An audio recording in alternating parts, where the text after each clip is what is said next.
going to talk about your jiu-jitsu identity. We're going to talk about trends today. So a lot of times what you see in jiu-jitsu, wrestling, kind of the fighting sports is people will chase what's trendy.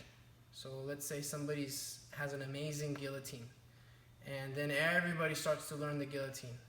And it's a great thing to learn. But if you lose what you do well and trade out what you do good already for the system of guillotines, maybe you have an amazing armbar. And if you ditch your armbar attacks that you have down really well for something that's a guillotine, you might never come back to fully developing your armbar attacks. And what tends to happen if you are constantly chasing trends is you always end up being that trend chaser, and you never end up developing your own trend, your own identity on the mat. So it's really important to understand what it is that you do well and to embrace that system and develop that system with your coach, with your training partners.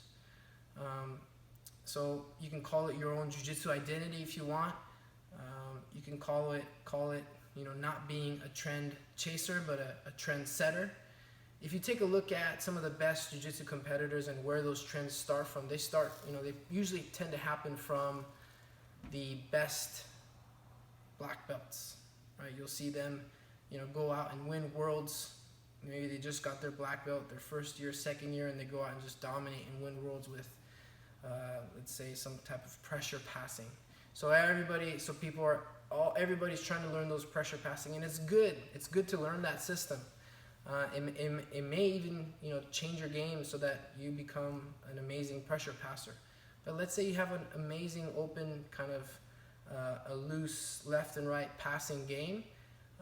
It would be a shame to lose that in exchange for something else, and maybe even to detriment your own game.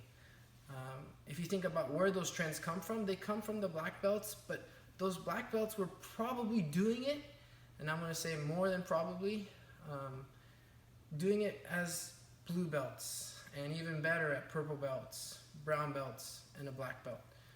So it's something that they weren't necessarily chasing a trend, but they were developing for a long time over the course of 5, 6, 7 years. So to understand that those trends don't just pop up because somebody's like, oh, I'm going to invent this position. There's something that's worked on for many, many years, many, many repetitions. And you need to do the same thing with your game. Be true to your game. Be true to your identity that you have on the mat, and don't chase the trend.